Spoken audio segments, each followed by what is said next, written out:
কুরআনুল কারীমের একটি আয়াত আমরা তেলাওয়াত করি। রব্বানা আতিনা ফিদ দুনিয়া হাসানাতাও ওয়া ফিল আখিরাতি হাসানা ওয়া কিনা আযাবান নার। আল্লাহু আকবার। আমরা প্রত্যেক নামাজের পরে আল্লাহ তাআলার কাছে দোয়া করি, রব্বানা, হে আমাদের প্রতিপালক, আতিনা ফিদ দুনিয়া হাসানা, হে আমাদের রব, আমাদের দুনিয়ার কল্যাণ দান করো, ওয়া ফিল আখিরাতি হাসানা ওয়া কিনা আযাবান নার, এবং পরকালের কল্যাণ দান করো এবং তোমার কঠিন আযাব থেকে আমাদেরকে রক্ষা করো। আমরা প্রত্যেক নামাজের পরে আল্লাহর কাছে দোয়া করছি, হে আল্লাহ, দুনিয়াতে তোমার কল্যাণ দান করো এবং আখিরাতের কল্যাণ দান করো, তোমার কঠিন আযাব থেকে আমাদেরকে রক্ষা করো। নামাজ পড়লাম, দোয়া করলাম আল্লাহ তাআলার কাছে। এবার আসুন প্রিয় উপস্থিত বাবাজিরা আমার, দুনিয়াটা কি? দুনিয়াটা হলো এটা মুসাফির খানা। দুনিয়াটা হলো কি? দুনিয়াটা হলো একটা মুসাফির খানা। রাসূলুল্লাহ সাল্লাল্লাহু আলাইহি ওয়াসাল্লামের হাদিস, তিরমিজি শরীফের বর্ণনা, নবীজি সাল্লাল্লাহু আলাইহি ওয়াসাল্লাম বলেন, এই দুনিয়াটা হলো একটা মুসাফির খানা, মুসাফিরদের জিন্দেগির মতো জিন্দেগি। যেমন একজন ভিক্ষুক, একজন সাইল যেমন সকালবেলা ঘর থেকে একটা ব্যাগ নিয়ে থলে নিয়ে বের হয়, সারাদিন সে ভিক্ষা করে, চাউল পায়, টাকা পায়, পয়সা পায়, অর্থ কিছু উপার্জন করে, সারাদিন সে মানুষের বাড়ি বাড়ি ঘুরে, সারাদিন সে ভিক্ষা করে। আর এই ভিক্ষা করার পরে তিনি বিকেল বেলা হলে আবার তার গন্তব্যে পৌঁছে যায়। ঠিক আল্লাহর রাসূল বললেন, তোমার 50 বছরের, 60 বছরের, 70 বছরের জিন্দেগিটা হলো এমন মুসাফিরদের জিন্দেগির মতো জিন্দেগি।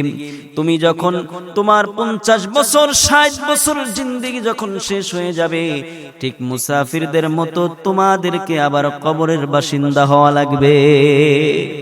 মুসাফিররা যেমন সারাদিন মানুষের বাড়ির ধারে ধারে গিয়ে, ঘরের কাছে গিয়ে গিয়ে মানুষের কাছে ভিক্ষা চায়, আবার বিকেল হলে তাদের গন্তব্যে পৌঁছে যায়, আল্লাহ রাসূল বললেন তোমাদের 50 বছর, 60 বছরের জিন্দেগিটাও হলো ঠিক তেমন।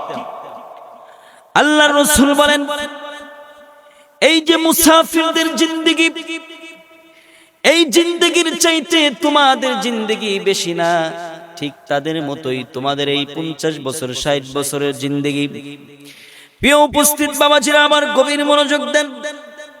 60 বছরের পরে, 70 বছর পরে যদি আমরা দুনিয়া থেকে বিদায় নিয়ে চলে যাই, কবরের বাসিন্দা হওয়া লাগবে, ঠিক কিনা বলেন?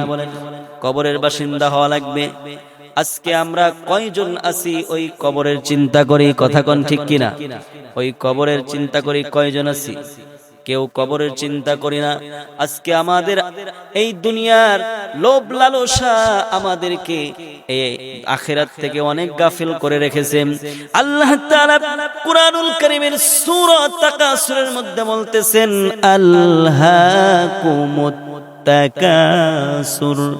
আল্লাহ তাআলা বলেন, দুনিয়ার প্রাচুর্য, দুনিয়ার ধন সম্পদ, দুনিয়ার লোভ লালসা তোমাদেরকে আখিরাত থেকে গাফিল করে রেখেছে। হাত্তা যুরতুমুল মাকাবির, যেদিন তোমরা কবরের ডাকে সাড়া দিয়ে চলে যাইবা, সেই দিন বুঝবা এই দুনিয়ার লোভ লালসা, টাকা পয়সা, অর্থ গাড়ি, এটা আমার কোনো কাজে আসলো না, কাজে আসলো না, কাজেও আসবে না। সেই দিন বুঝবা। এর জন্য প্রিয় ভাইরা আমার বলি, 50 বছরের জিন্দেগি, 40 বছরের জিন্দেগি, 60 বছরের জিন্দেগি, এটা একদিন শেষ হয়ে যাবে। আমরা একদিন কবরের ডাকে সাড়া দিয়ে চলে যাব। এতে কোনো সন্দেহ আছে নাকি? জোরে বলেন, এতে কারো সন্দেহ আছে নাকি? এতে কারো সন্দেহ থাকবে না। কারণ আমরা তো দুনিয়াতে ভিক্ষা করতে আসছি, ভিক্ষা করতে আসছি, ঠিক কিনা বলেন? দুনিয়াতে কি ভিক্ষা করতে আসছি? দুনিয়াতে ভিক্ষা করতে আসছি ঈমান আর আমল, ঠিক কিনা বলেন? ঈমান আর আমল। আমরা এই দুইটা জিনিস ভিক্ষা করব, কিন্তু আজকে আমাদের দুনিয়ার লোভ লালসা আমাদেরকে আখিরাত থেকে এবং কবর থেকে গাফেল করে রেখেছে। নবীজির প্রিয় সাহাবী জলিলুল কদর সাহাবী এবং কি নবীজির মেয়ের জামাই হযরতে উসমান গনি রাদিয়াল্লাহু তাআলা আনহু, আমরা তার নামটা সকলেই জানি, জানি কি জানি না? আমরা তার নামটা সকলেই জানি। নবীজির জলিলুল কদর সাহাবী হযরতে উসমান গনি রাদিয়াল্লাহু তাআলা আনহু, তিনি কবরের ভয়ে কান্না করতেন, অঝোর নয়নে কান্না করতেন, কান্না করতে করতে বেহুশ হয়ে যাইতেন। আল্লাহু আকবার বলেন। প্রিয় উপস্থিত বাবাজিরা আমার, আজকে তো আমাদের কবরের চিন্তা নাই। কবরের পাশ দিয়ে গেলে অনেক যুবকরা মোবাইলে গান বাজাইতে বাজাইতে যায়, আছে না নাই? প্রিয় বাবাজিরা আমার, গভীর মনোযোগ দেন। নবীজির প্রিয় সাহাবী হযরতে উসমান গনি রাদিয়াল্লাহু তাআলা আনহু, তিনি যখন কবরের পাশ দিয়ে যাইতেন অঝোর নয়নে কান্না করতেন, কান্না করতে করতে বেহুশ হয়ে যাইতেন। নবীজির সাহাবী হযরতে আলী রাদিয়াল্লাহু তাআলা আনহু জিজ্ঞাসা করলেন, ও উসমান ভাই, তুমি কেন কবরের পাশ দিয়ে গেলে এত কান্না করো, এত কান্না করো? যখন আল্লাহর নবী জাহান্নামের বয়ান করেন, যখন আল্লাহর নবী বয়ান করেন, তোমার এত কান্না করতে দেখি না, এত কান্না করতে দেখি না। কিন্তু উসমান ভাই, তুমি যখন কবরের পাশ দিয়ে যাও, তুমি তো কাঁদতে কাঁদতে তুমি তো বেহুশ হয়ে যাও। ও উসমান ভাই, এর কারণ কি আমি কি একটু জানতে পারি? হযরত উসমান ডাক দিয়ে বলে, ও আলী ভাই, আমি যখন কবরের পাশ দিয়ে যাই গো আলী, আমার চিন্তা হয় আমি রাসূলুল্লাহর জবান মুবারক থেকে শুনেছি ওই কবরটা হবে এমন একটা কবর, যেই কবরের মধ্যে কোনো বন্ধু থাকবে না, কোনো সাথী থাকবে না, যেই কবরের মধ্যে কোনো আলো নাই, বিছানা নাই, ওই কবরের মধ্যে একা একা থাকতে হবে রে আলী। আমি চিন্তা করি কবরের পাশ দিয়ে যখন যাই, যে এই কবরটা হচ্ছে অন্ধকারময় ঘর, এই কবরের মধ্যে আমি কেমনে থাকবো, আমি কেমনে থাকবো, এই টেনশনে আমার এত কান্না পায়। নবীর জলিলুল কদর সাহাবী এবং নবীর মেয়ের জামাই, দেখেন কবর দেখলে কান্না করতে করতে বেহুশ হয়ে যায়। আর আজকে মুসলমান আমরা দাবি করি কবরের পাশ দিয়ে যাই, আমাদের চোখে কান্না আসে না। কবরের পাশ দিয়ে গেলে আমাদের আরো হাসি আছে, কথা কোন ঠিক কিনা?